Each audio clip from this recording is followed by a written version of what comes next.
Әңгіме басталмас бұрын, арнаға тіркеліп, жаңа хикаяларды бірінші болып тыңдаңыз. Той біткен күннің ертеңінде үй тым-тыныш болып кетті. Кеше ғана осы аулада күлкі, музыка, адамдардың у-шу дауысы үзілмей тұрған еді. Ал бүгін тек сағаттың тықылы ғана естіледі. Сол дыбыс менің ішімдегі белгісіз бір қорқынышты оятып тұрғандай. Мен дастархан басында жалғыз отырдым. Кеше келін болып түскен үйім маған әлі бөтен. Әр бұрышында басқа біреудің ізі бардай сезіледі. Қабырғадағы суреттер, ескі перделер, тіпті ауа да маған жат. Күйеуім Әлихан таңертең ерте тұрып жұмысына кетіп қалды. Жаңа түскен келінсің, демал, деді де маңдайымнан сүйіп шығып кетті. Сол сәтте оның сүйісі маған жылы емес, салқын болып сезілді. Бірақ мен оған мән бермедім. Өйткені жаңа түскен келін әр нәрседен күдік іздемеу керек деп ойладым. Мен бұл үйге үлкен үмітпен келдім. Ата-анамның көз жасы, ағаларымның аманаты, құрбыларымның қызғанышқа толы қарасы, бәрі менің арқамда қалғанда еді. Әлиханмен таныстығымыз ұзақ болмады, 6 ай ғана. Бірақ ол 6 айда ол өзін мінсіз ер адамдай көрсетті. Сабырлы, салмақты, артық сөйлемейді.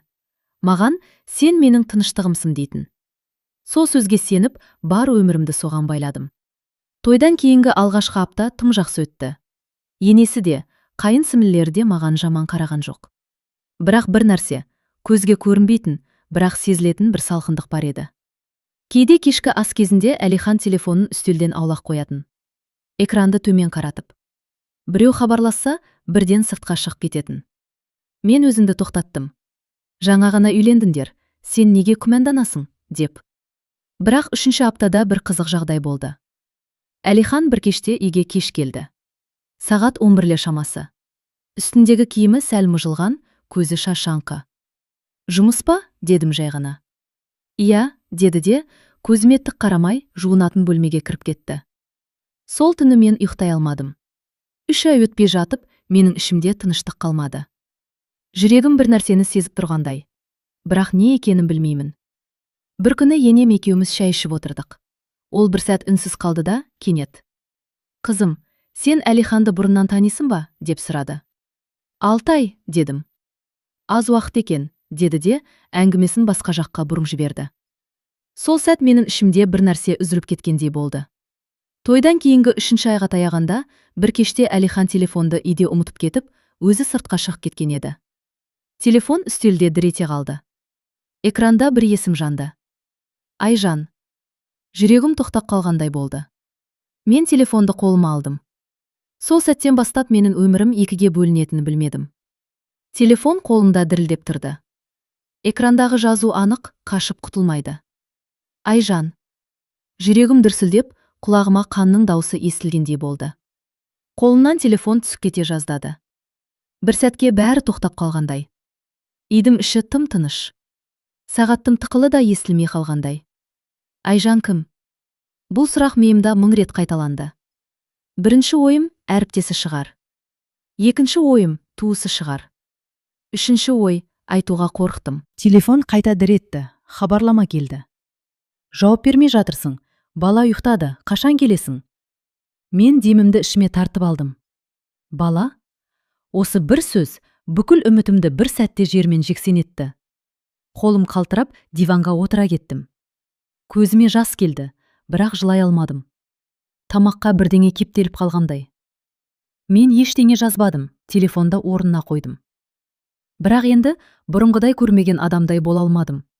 Сол кеш Әлихан үйге кеш қайтты. Есікті жай ашты, мені көріп, ұйықтамадым ба деді. Жоқ дедім тыныш қана. Ол бетіме қарады, ұзақ, бірдеңе сезгендей. Жақсысы, ертең сөйлесерміз. Шашадым, деді де, жуынатын бөлмеге кіріп кетті. Мен сол түні көз ілмедім. Ертеңіне таңертең Әлихан әдеттегідей ерте тұрып, асығыс жиналды. Бүгін кешіріп келуім мүмкін деді. Қайда барасың деп сұрадым. Жұмыс, деді де, көзімді айналып өтті. Ол кеткен соң, үйдің іші маған тарылып кеткендей болды.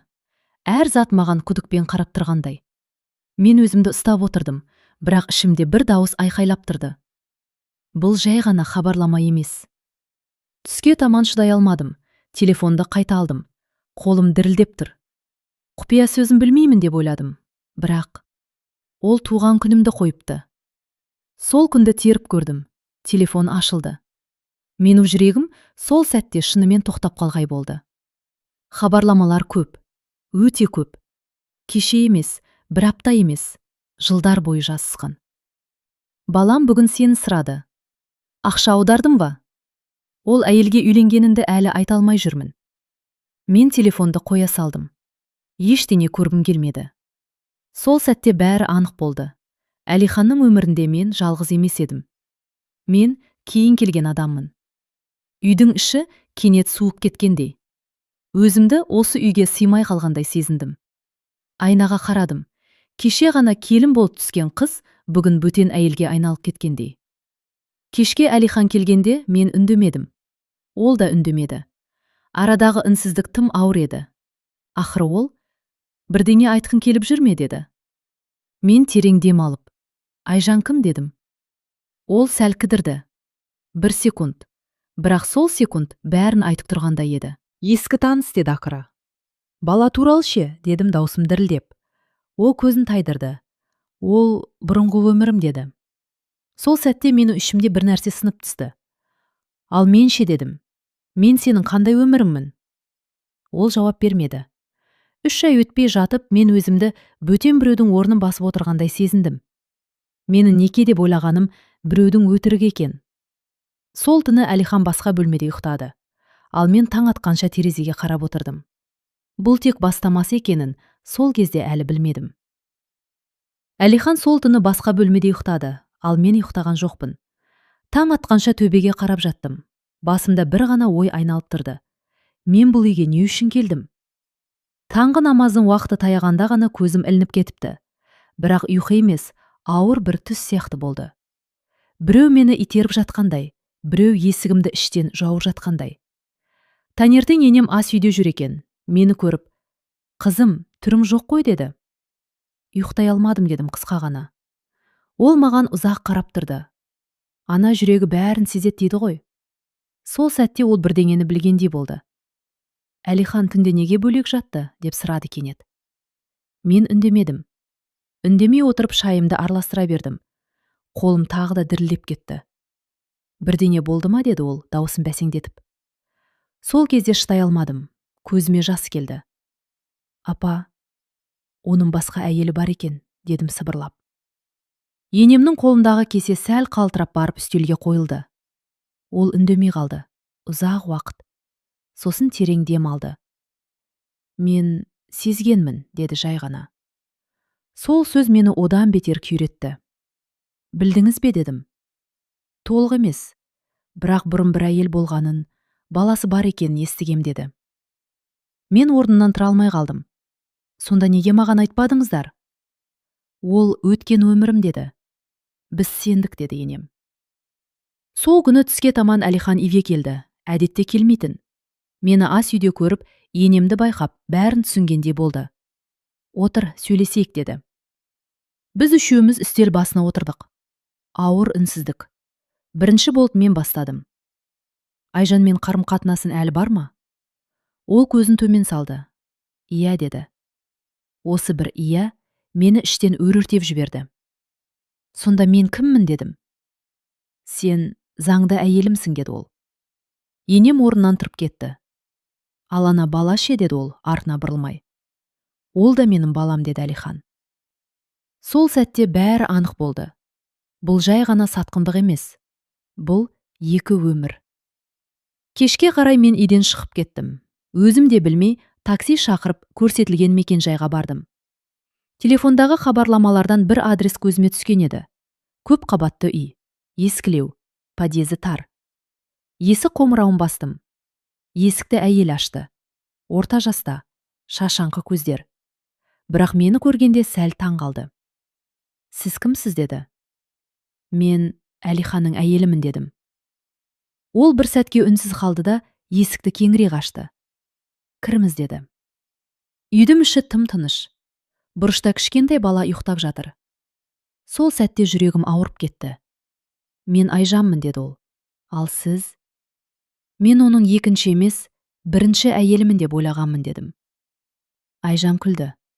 ащы күлкі. Ал мен өзімді жалғыз әйелмін деп ойладым, деді. Сол жерде екі әйел бір еркектің өтірігінің ортасында отырдық. Айжан бәрін айтты. Ол неке қиылмаған, бірақ бірге тұрған, бала туған. Әлихан жақында үйленем деп уәде берген, сосын менімен үйленген. Ол саған не ұсынды деп сұрадым. Сабыр етуді, деді ол. Екі үйді де тастамаймын, деді. Сол сөз менің жанымды жұлып алды. Мен үйге қайтып келдім. Әлихан мені күтіп отыр екен. Сен Айжанға бардың, я? Деді. Мен басымды изедім. Ол саған не деді?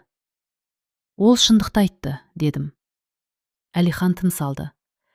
Мен екеуімді де жоғалтқым келмейді, деді. Сонда бізді қалай бөлірсесің, дедім. Ол сәл кідіріп. Бірім осы үйде, бірін ана үйде, деді. Сол сәтте мен орнымнан тұрдым. Ондай өмір маған керек емес, дедім. Бірақ ішімде бір сұрақ қалды. Мен шынымен кете аламын ба? Түн ортасы ауғанша көз іле алмадым. Әлихан екеуміз бір үйде болсақ та, екі бөлек әлемде жатқанда едік. Ол залда, мен жатын бөлмеде. Арадағы қабырға тым жұқа сияқты, бірақ үнсіздік тым қалың. Кету керек. Бұл ой санама қайта-қайта келді. Бірақ әр келген сайын артынан бір сұрақ еріп жүрді. Қайда? Қалай? Не бетіммен? Таңертең анама қоңырау шалдым.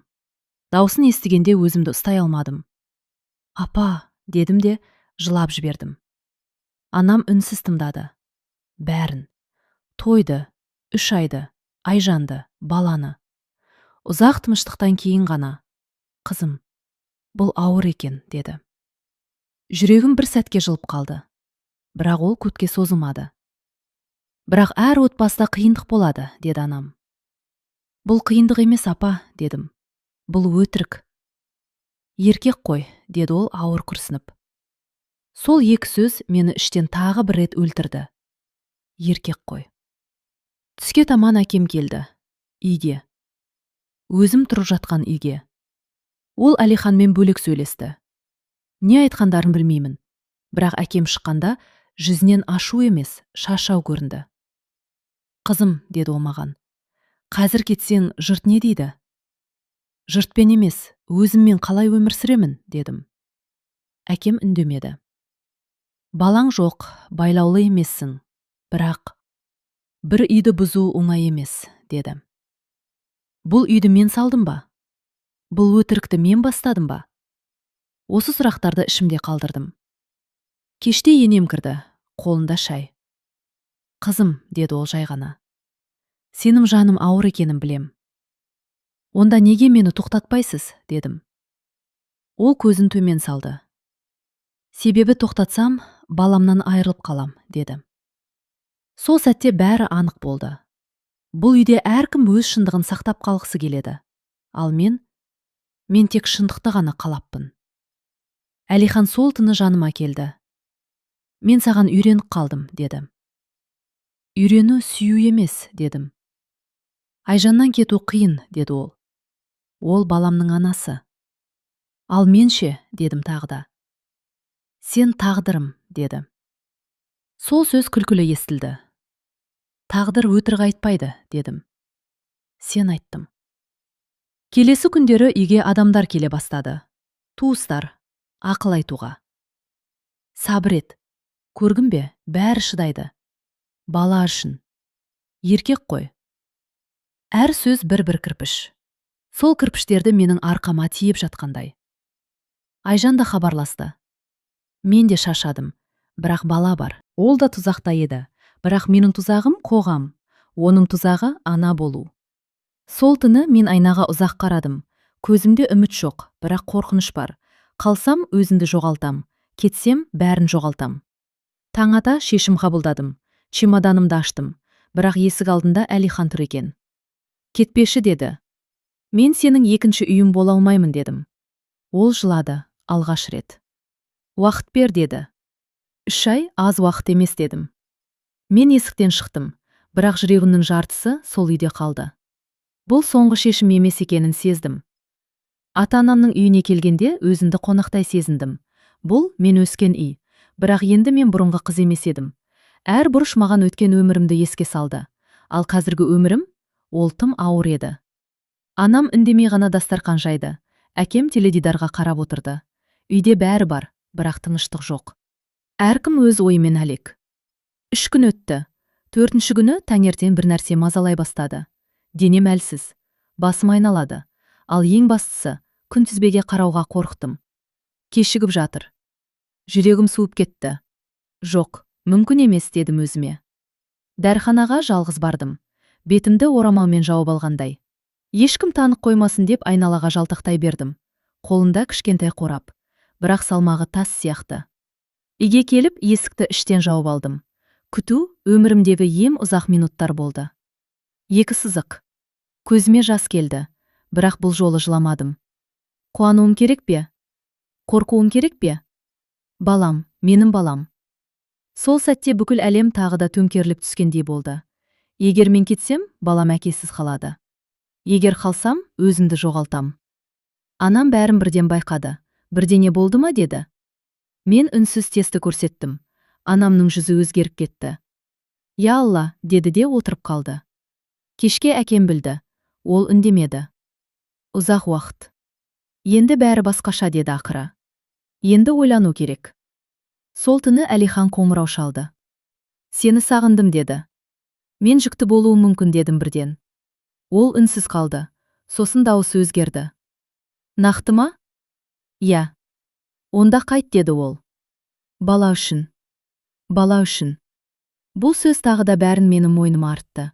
Айжан да білді. Біреу айтқан. Сен де ана боласың екен. Онда бәрін бөлісуге тура келеді деп жазды ол. Сол хабарламадан кейін қолым дірілдеп кетті. Бөлісу. Баланы ма? Әкені ме? Тағдырды ма? Ауылдағы бір туыс келді. Қызым, 2 әйел болғаны жана нәрсе емес деді. Бұрын да болған. Бірақ бұрын әйелдерде таңдау болмаған дедім. Ол үндемей қалды. Дәрігерге бардым. Ерте кезең деді ол. Стресс зиян. Ал менің өмірім стресс емес пе? Әлихан күнде хабарласты. Үйге қайт деді, бәрін түзетемін. Қалай дедім? Уақытпен деді. Ал уақыт маған жау сияқты көрінді. Түнде баламмен іштей сөйлестім. Сен менің күшімсің бе, әлсіздігімсің бе? Сен үшін не істеуім керек? Таңертең шешім қабылдадым. Әлиханға хабарластым. Мен бір шартпен ғана оралам дедім. Айт деді ол. Мен терең дем алдым. Айжанмен аранды үзесін. Балаше деді ол. Балаға әке бол. Бірақ 2 үй болмайды. Телефонның ар жағында ұзақ тыныштық орнады. Мен ойланайын деді ол. Сол сөз бәрінен ауыр тиді. Егер еркек ойланып тұрса, ол әлде қашан таңдаған. Мен терезеге қарадым. Ішімдегі бала тыныш жатқандай. Ал менің жаным жылап тұрды. Әлихан 3 күн хабарласпады. 3 күн. Бірақ маған 3 жылдай көрінді. Телефон қолымнан түспеді. Әр дыбысқа селк етем. Бірақ үнсіздік қана. Анам күнде сабыр ет деді. Ал менің сабырым әлде қашан таусылған еді. 4-ші күні кешке қоңырау шалды. Кездесейік деді қысқа ғана. Қайда? Үйде емес, бейтарап жерде. Бейтарап. Бұл сөздің өзі бәрін айтып тұрғандай. Біз бір шағын кафеде кездестік. Бұрын бірге келетінбіз. Енді бәрі бөтер. Әлиханның жүзі жүдеп кеткен. Көзінде бұрынғы сенімділік жоқ. Мен шешім қабылдадым деді ол. Жүрегім дүрсілдеп кетті. Тыңдап отырмын дедім. Мен баламнан бас тарта алмаймын деді ол. Айжаннан да толық кете алмаймын. Мен басымды изедім. Жалғастыр дедім. Бірақ сені де жоғалтқым келмейді деді. Сен заңды әйелімсің. Балаң да менікі. Сондықтан ол тоқтап қалды. Сондықтан не дедім? Сондықтан 2 жақты да сақтаймын деді ол ақыры. Сол сәтте бір ғажайып тыныштық орнады. Ішімде дауыл жоқ, жылау жоқ, айқай жоқ. Тек анықтық. Яғни дедім баяу. Сен мені таңдамадың. Мен бәрін таңдадым деді ол. Жоқ дедім. Сен өзіңді таңдадың. Ол үндемеді. Мен сенің 2-ші өмірім бола алмаймын дедім. Менің балам да 2-ге бөлінбейді. Ол қолымды ұстағысы келді. Мен тартылып кеттім. Мен сені жақсы көрем деді. Сүйген адам таңдайды дедім. Ал сен ойландың. Сол жерде мен алғаш рет өзімді әлсіз сезінбедім. Үйге келген соң Айжан хабарлама жіберді. Ол сенімен кездесті ме? Мен жауап бердім. Иә, ол ешқайсымызды таңдамады. Ұзақ уақыттан кейін жауап келді. Онда бәрі түсінікті.